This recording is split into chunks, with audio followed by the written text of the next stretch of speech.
በትግራይ ክልል እየሆነ ያለው ነገር አሁን አቅጣጫውን እየሳተ ያለ መስሏል። ህወሓት መፈንቅለ መንግስት ከመካሄዱ በፊት ፕሬዝዳንቱ በሰላም ስልጣናቸው እንዲያስረክቡ ጥሪ አቅርቧል። እንዳትሞክሩት ሲሉ የነበሩት ጀነራል ታደሰ ወረደ ከህወሓት ቀጥተኛ ጥያቄ ቀርቦላቸዋል። የፕሬዝዳንቱና የፌዴራል መንግስቱ ምላሽስ ምን ይሆን የሚለው ደግሞ እጅግ ትኩረት ስቧል። እንመለከተዋለን። በሌላ መረጃችን ደግሞ በመካከለኛው ምስራቅ ጦርነት ተውጦ የነበረው የኢትዮ ኤርትራ ውጥረት በከፍተኛ ሁኔታ መጨመሩና ኤርትራ በኩል ያለው አስጊ ሁኔታን በተመለከተ ከብሪታንያ ለዜጎች የተላለፈው መረጃ አክለን ይዘን ተገኝተናል።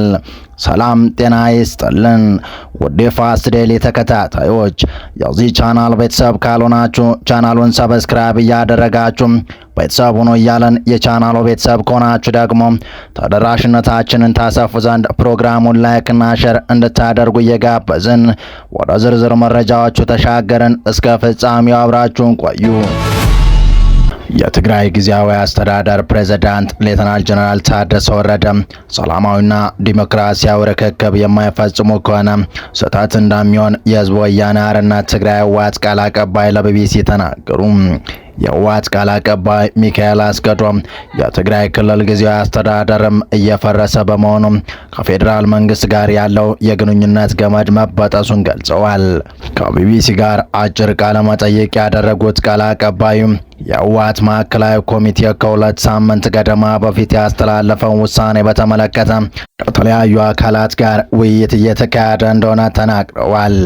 የህወሓት ማዕከላዊ ኮሚቴ ሚያዝያ 11 2018 ዓ.ም ባወጣው መግለጫ ከ6 ዓመት በፊት ክልሉ ውስጥ በተደረገ ምርጫ የተመረጠው የትግራይ መንግስት ምክር ቤት ወደ ስራ እንዲመለስ መወሰኑን አስታውቆ ነበር። ህወሓት ይህንን ውሳኔ ያስታወቀው ፌዴራል መንግስት ከፕሪቶሪያ ስምምነት በኋላ የተቋቋመውን የትግራይ ክልል ጊዜያዊ አስተዳደር እየመሩ ያሉት ፕሬዝዳንት ታደሰ ወረደን የስልጣን ቆይታ በአንድ ዓመት ካራዘመ ከሁለት ሳምንት ገደማ በኋላ ነው። ቃል አቀባዩ ሚካኤል የፌዴራል መንግስት ውሳኔውን ያስተላለፈው ህወሓት ሳይፈቅድ ሳይመክር ለብቻው ነው ብለዋል። ጀነራል ታደሰ የመጀመሪያው ዓመት ላይ የተሾመው በፕሪቶሪያ ስምምነት መሰረት በወጣው ደንብ ነው። አሁን ግን እርሱ ተጥሶ በ2013 በወጣ ደንብ ነው ብለዋል። የጠቅላይ ሚኒስትር ጽህፈት ቤት የፕሬዝዳንቱ የስልጣን ዘመን በአንድ ዓመት መራዘሙን ይፋ ባደረገበት የፌስቡክ ልጥፍ ላይ ጠቅሶ የነበረው የትግራይ ጦርነት ከተጀመረ ከወራት በኋላ የወጣውን የጊዜያዊ አስተዳደር ማቋቋሚያ ደንብ ነበር።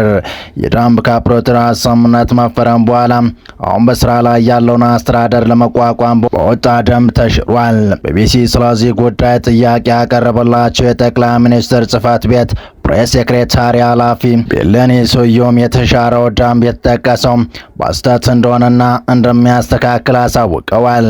ከሰዓታት በኋላ የጠቅላይ ሚኒስትር ጽህፈት ቤት የፌስቡክ ገጽ ላይ የወጣው ጽሑፍ ማስተካከያ ተደርጎበት በ2015 የወጣው ደንብ ተጠቅሷል።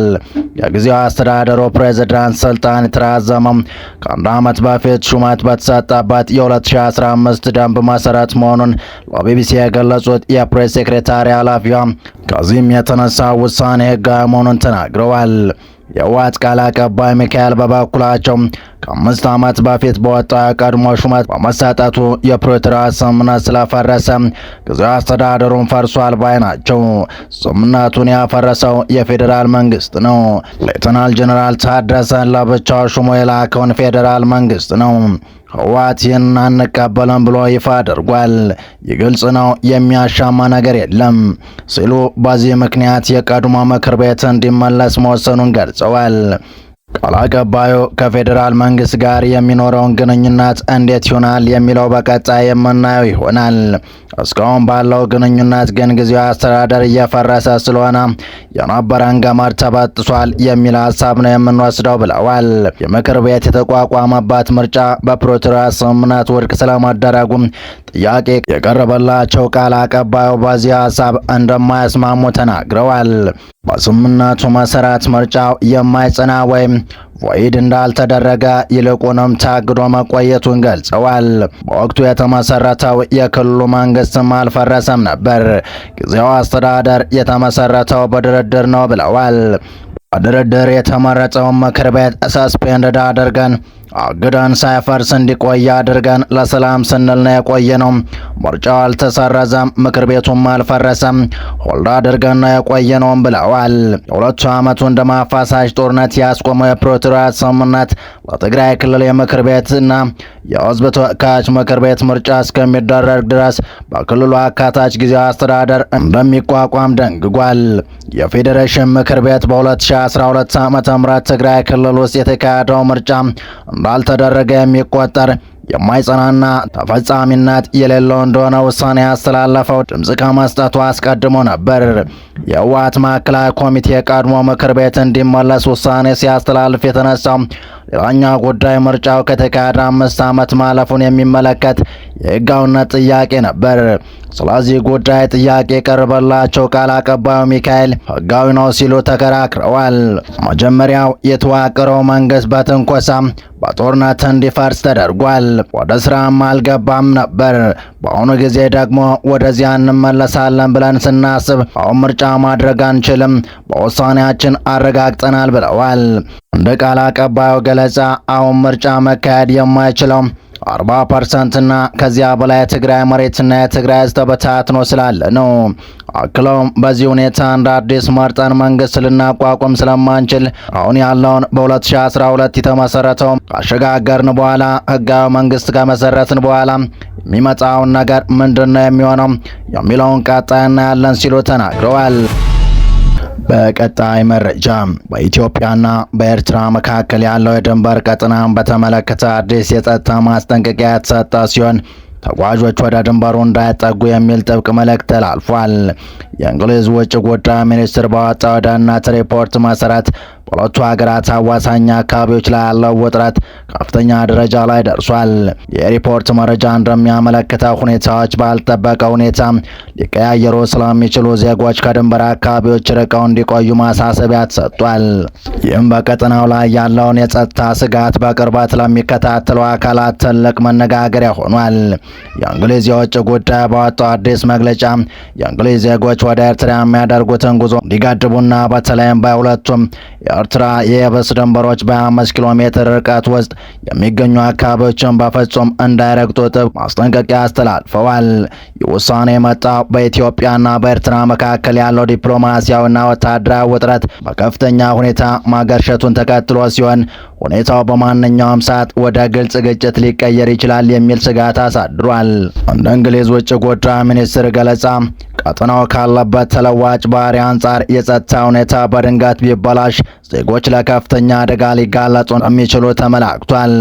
በሪፖርቱ ላይ በዝርዝር እንደተቀመጠው ከኤርትራ የየብስ ድንበሮች በ5 ኪሎ ሜትር ርቀት ውስጥ የሚገኙ አካባቢዎች በሙሉ ከፍተኛ ጥንቃቄ የሚያስፈልጋቸው ናቸው።